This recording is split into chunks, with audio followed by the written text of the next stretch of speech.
अंदर बॉडी के अंदर जहाँ पे होता है वहाँ पे ग्लैंड बनाता है। हमारा नवा क्वेश्चन है explain the mechanism and step of blood clotting. ये कह रहे हैं कि ब्लड क्लॉटिंग का स्टेप बताइए और उसका मैकेनिज्म बताइए कि कैसे कैसे ब्लड क्लॉटिंग होती है। ब्लड क्लॉटिंग सबसे पहले जान लीजिए ब्लड क्लॉटिंग होती क्या है, उसके बाद इसको समझना आसान हो जाएगा।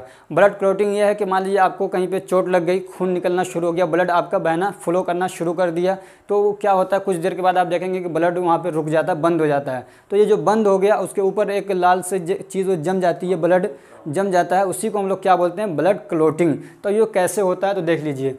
कह रहे कि after injury formed rough surface on blood vessels. ये कह रहे हैं कि जब इंजरी हो जाती है, मान लीजिए कट गया कहीं पे, इंजरी हो गई, तो उसके बाद क्या होता है कि जो ब्लड वेसल्स है उसके अंदर क्या एक रफ सरफेस बन जाता है, वहाँ पे क्या खुरदुरापन आ जाता है। फिर जब खुरदुरापन होता है तो जो हमारा प्लेटलेट्स होता है वो जाके उसके अंदर फटना शुरू हो जाता है, उसमें जाके रगड़ाता है और फट जाता है, उसको बोलते हैं रप्चर हो जाता है। वो प्लेटलेट्स क्या होते हैं हमारे रप्चर हो जाते हैं वहाँ पे।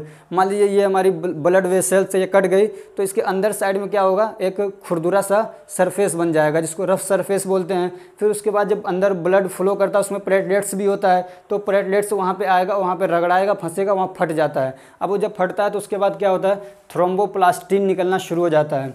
क्या होता है थ्रोम्बोप्लास्टिन निकलना शुरू हो जाता है। फिर वो कैल्शियम को बुलाता है, थ्रोम्बोप्लास्टिन निकला तो अकेले काम नहीं कर पाता है वो, तो क्या करता है कैल्शियम को अपने साथ जोड़ता है। फिर वो जाता है किसके पास प्रोथ्रोम्बिन के पास। प्रोथ्रोम्बिन क्या सोया रहता है, इनएक्टिव फॉर्म में होता है, उसको क्या बोलते हैं इनएक्टिव फॉर्म, यानी वो अपने काम करने के लिए भी तैयार नहीं है, सो रहा है। तो जाके दोनों उसको जगाते हैं, उसको उठाएंगे प्रोथ्रोम्बिन को, उसको एक्टिव करेंगे। जब उसको एक्टिव करते हैं तो क्या बन जाता है वो थ्रोम्बिन बन जाता है, उसको बोलते हैं एक्टिव हो गया। अब तो सबसे पहले क्या होगा हमारा जो प्लेटलेट्स है वो जाके फटेगा, तो वहाँ से क्या होगा अब थ्रोम्बोप्लास्टिन निकलेगा। थ्रोम्बोप्लास्टिन आएगा तो वो कैल्शियम को अपने साथ मिलाएगा।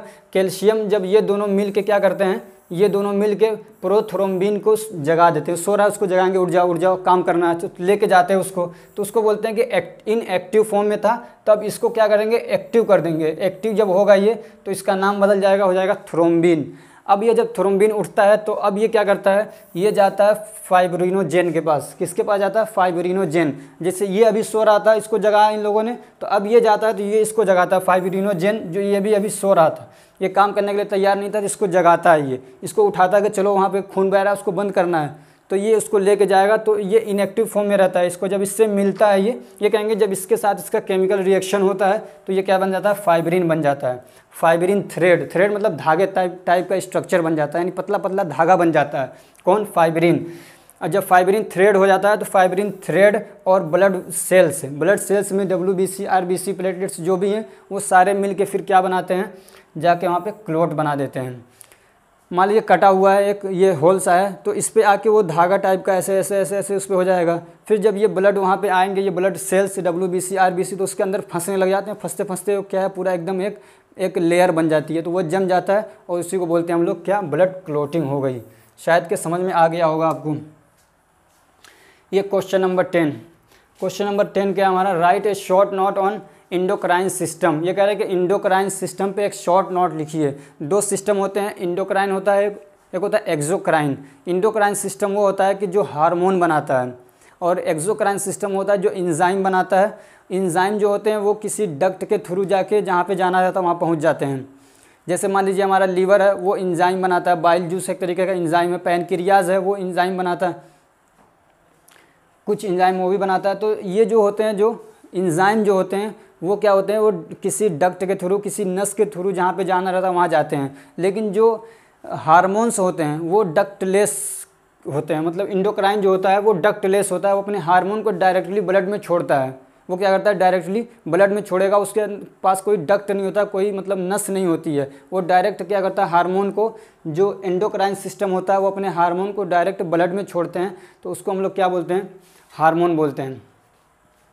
तो अब हम देख लेते हैं कि एंडोक्राइन क्या होता है। Those glands which secrete their hormones directly into the blood are known as the endocrine glands. वो कह रहे हैं कि वो ग्लैंड्स जो अपना हार्मोन डायरेक्टली ब्लड में छोड़ देते हैं उनको हम लोग क्या बोलते हैं एंडोक्राइन ग्लैंड्स बोलते हैं। अब एंडोक्राइन ग्लैंड्स के टाइप्स क्या है, तो ये कुछ मेन टाइप्स हैं तो बहुत सारे, लेकिन ये जो मेन है वो हमने लिख रखा है, एक दो छूट रहे होंगे इसमें। तो सबसे पहला हमारा क्या है, सबसे जो मेन है वो है पिट्यूटरी ग्लैंड। ये पिट्यूटरी ग्लैंड कहाँ होता है? हमारे ब्रेन के अंदर होता है। सबसे पहला क्या हमारा पिट्यूटरी ग्लैंड, ये कहाँ होता है? ब्रेन के अंदर होता है। दूसरा हमारा क्या है? थायराइड ग्लैंड, ये कहाँ होता है? हमारे थ्रोट के अंदर। ये आगे वाला जो हिस्सा होता है ये इस पे होता है हमारा क्या है? Thyroid gland. और इसी के नीचे, इसी के ऊपर ये थायराइड ग्लैंड है, इसी के ऊपर क्या होता है? इसी से मिला हुआ ऊपर नीचे सारों, इसी के ऊपर, मतलब ये थायराइड ग्लैंड है तो इसी के ऊपर यहाँ पे चाहे इधर क्या होता है? पैराथायराइड ग्लैंड होता है, ये भी हमारे थ्रोट में होता है। चौथा क्या हमारा? Adrenal gland. एड्रीनल ग्लैंड कहाँ पे होता है? एड्रीनल ग्लैंड हमारे मान लीजिए किडनी है दोनों, ये तो दोनों किडनी के ऊपर साइड में क्या होता है? दोनों साइड में हमारा होता है एड्रीनल ग्लैंड। चौथा क्या है? Islets of Langerhans cell. Islets of Langerhans cell ये कहाँ पे होता है? ये हमारे पैनक्रियाज के अंदर होता है, जो इंसुलिन बनाने का काम करता है, उसको बोलते हैं आइलेट्स ऑफ लैंगरहंस सेल। ये कहाँ होता है? हमारे पैनक्रियाज, यहाँ पेट के नीचे जो हमारा पेट है, स्टोमक है, जो पेट मतलब मेरा ये कहने का मतलब ये नहीं कि पूरा पेट, बल्कि स्टोमक जो हमारा इधर होता है इंटेस्टाइन से ऊपर, तो उसके नीचे साइड में रहता है पैनक्रियाज। अब क्या है? Testis in male. मेल के अंदर क्या होता है? एक ग्लैंड होता है, वो क्या होता है? टेस्टिस उसको बोलते हैं। ऐसे ही फीमेल के अंदर होता है एक ओवरी बोलते हैं। अब देख लेते हैं कि इनका काम क्या क्या होता है। तो जो pituitary gland, function of pituitary gland, तो पिट्यूटरी ग्लैंड क्या करता है? तो ग्रोथ हार्मोन रिलीज़ करता है। पिट्यूटरी ग्लैंड क्या करता है? ग्रोथ हार्मोन रिलीज़ करता है। वो ग्रोथ किसका होगा? हमारी बॉडी का ग्रोथ डेवलपमेंट करने के लिए जो हार्मोन की ज़रूरत पड़ती है वो कौन रिलीज़ करता है?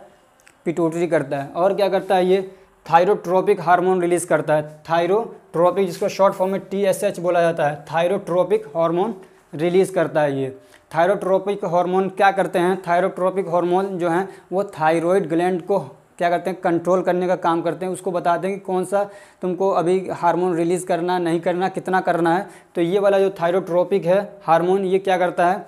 जो थायराइड ग्लैंड है उसको कंट्रोल करने का काम करता है। यह एड्रीनोकोर्टिकोट्रोपिक हार्मोन, ये भी कहाँ से निकलता है? पिट्यूटरी ग्लैंड से। एड्रीनोकोर्टिकोट्रोपिक हार्मोन, इसको बोलते हैं ACTH। ये कहाँ से निकलता है? पिट्यूटरी से निकलता है। ये क्या करता है? जो एड्रीनल ग्लैंड है उसको ये कंट्रोल करने का काम करता है। चौथा क्या हमारा? Lactogenic hormone. लैक्टोजेनिक हार्मोन क्या होता है? ये फीमेल में निकलता है लैक्टोजेनिक हार्मोन। और क्या करता है? वो फीमेल के ब्रेस्ट को के ग्रोथ में काम आता है। फीमेल का जो ब्रेस्ट होता है उसके ग्रोथ को क्या करता है? बढ़ाता है। मेल में जो चेस्ट होता है, जिसको हम लोग छाती बोलते हैं, ऐसे ही जो फीमेल का होता है उसको ब्रेस्ट बोलते हैं। तो उसके ग्रोथ को, उसको बढ़ाने का काम करता है। और दूसरा इसका काम क्या है कि ये जो मिल्क होता है, मिल्क का प्रोडक्शन करवाता है, सिक्रेशन करवाता है फीमेल के अंदर। जो बच्चे को पीना रहता है, जो बच्चा मिल्क पीता है, तो वो फॉर्मेशन कौन करवाता है? Lactogenic hormone. इसको प्रोलैक्टिन भी बोलते हैं। क्या बोलते हैं?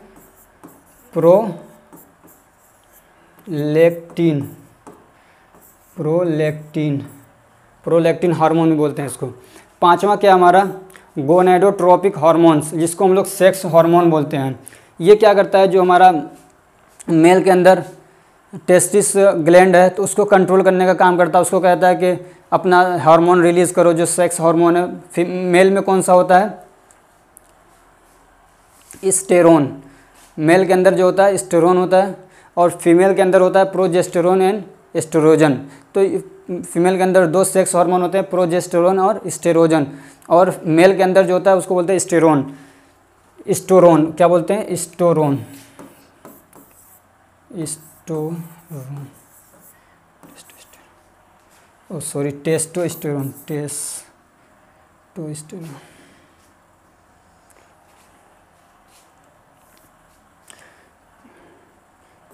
टेस्टोस्टेरोन।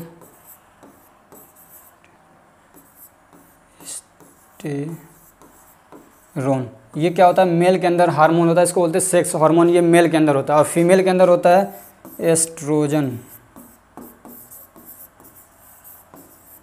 Oestrogen and progesterone.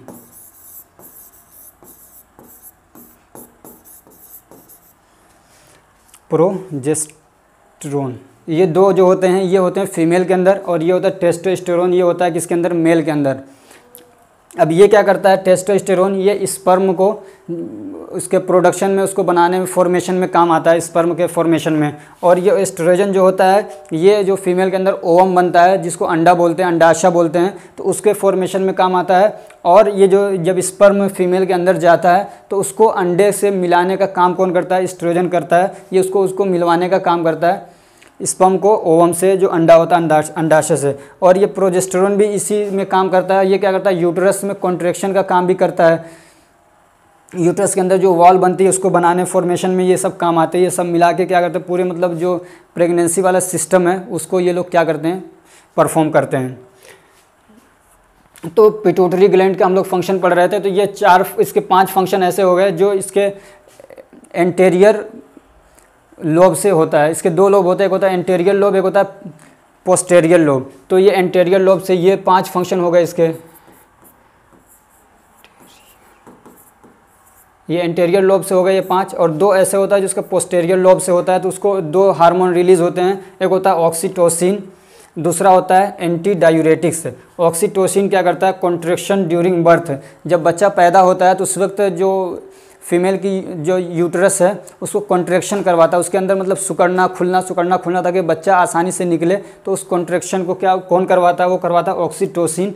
ये रिलीज़ होता है, वो कौन करवाता है? Pituitary gland. दूसरा होता है एंटी डायूरेटिक्स। एंटी डायूरेटिक्स वो हार्मोन होता है जो मतलब आपको किसी को पेशाब कम लगे, कम से कम पेशाब का वॉल्यूम कम करता है, ऐसी जो दवाएं होती है या ऐसा जो हार्मोन होता है उसको बोलते हैं डायूरेटिक्स, एंटी डायूरेटिक्स।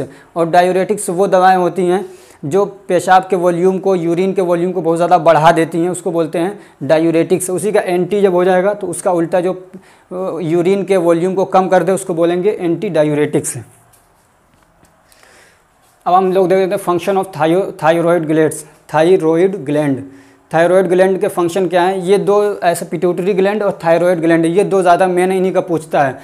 तो इसके फंक्शन क्या है कि it is essential for normal mental and physical development. ये कह रहे हैं कि जो एक नॉर्मल आदमी का फिजिकल और मेंटल यानी इसका ब्रेन का जो डेवलपमेंट है, ग्रोथ है, और फिजिकल यानी बॉडी का जो ग्रोथ है उसको कंट्रोल करने का काम कौन करता है? ये ज़रूरी है उसके लिए। कौन सा?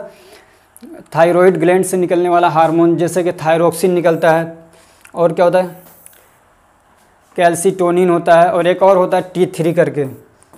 तो ये जो ग्लैंड, जो हार्मोन निकलते हैं इससे थायराइड ग्लैंड से, इनका ये क्या होते हैं कि it is essential for normal mental and physical development. Normal जो है मतलब एक आदमी का ब्रेन कितना मतलब डेवलप होगा, उसकी बॉडी कितनी डेवलप होगी, तो उसको कंट्रोल करने का काम कौन करता है? ये थायराइड ग्लैंड करता है। ये ज़रूरी है उसके लिए। दूसरा क्या है? It is essential for maintenance of healthy skin and hair. ये कह रहे हैं कि एक आदमी के स्किन को हेल्दी रखने के लिए और हेयर्स, बाल को हेल्दी रखने के लिए एसेंशियल है कौन? थायराइड ग्लैंड से निकलने वाला हार्मोन। तीसरा क्या है? It controls utilisation of oxygen in our body. ये कह रहा है कि हमारी बॉडी के अंदर ऑक्सीजन का यूटिलाइजेशन यानी इसका यूज़ करवाने के लिए क्या करता है? ये हेल्प करता है। अगर ये हेल्प ना करे तो ऑक्सीजन क्या होगा? यूज़ नहीं हो पाएगा। जब ऑक्सीजन यूज़ नहीं होगा तो एटीपी नहीं बन पाएगा। एटीपी नहीं बनेगा तो हमारी बॉडी को एनर्जी नहीं मिलेगी और बॉडी हमारा क्या करेगा? धीरे धीरे डिस्चार्ज हो जाएगा, डाउन हो जाएगा, काम करना बंद कर देगा। तो और चौथा क्या हमारा?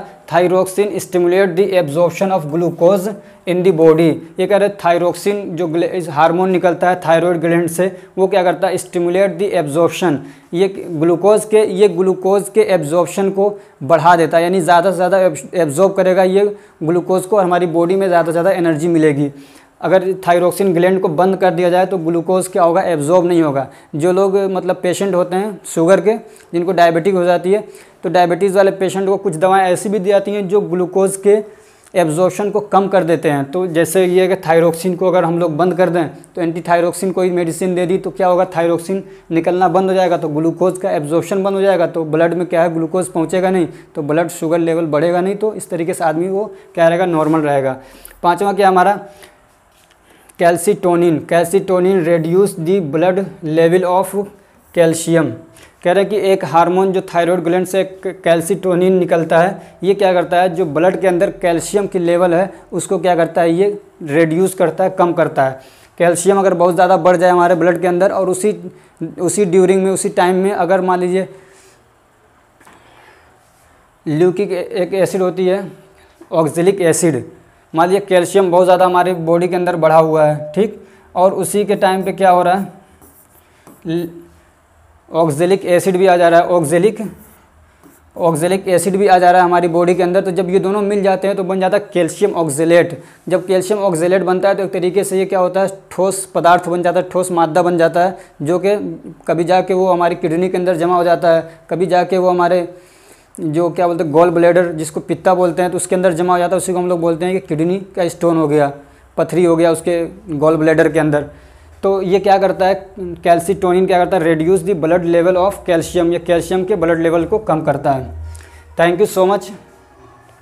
तो ये हमारे 10 ऐसे क्वेश्चन थे जो पिछले 10 सालों में बहुत ज़्यादा रिपीट हुए हैं और इस बार भी इनके आने के चांसेस बहुत ज़्यादा हैं। और इसलिए भी कि ये क्वेश्चन ऐसे जो पूरे मतलब सिलेबस को कवर कर रहे हैं, ये नहीं कि 1-2 चैप्टर से, पूरे चैप्टर से मतलब इसको लिया गया है और ये उसको कवर कर रहे हैं। अगर हमारी ये कोशिश आपको अच्छी लगी, ये वीडियो अच्छी लगी तो प्लीज़ चैनल को सब्सक्राइब करिए, वीडियो को लाइक करिए और अपने फ्रेंड्स को भी शेयर करिए ताकि उनको भी इससे फ़ायदा पहुंच सके। और अगर आप इसका हम फार्मास्यूटिकल केमिस्ट्री का और फार्मास्यूटिक्स का भी आप वीडियोस देखना चाहते हैं तो इधर राइट साइड में आप देख रहे होंगे, वहाँ पे क्लिक करिए, आपको वहाँ पे डायरेक्ट पहुँच जाएंगे। Thank you so much.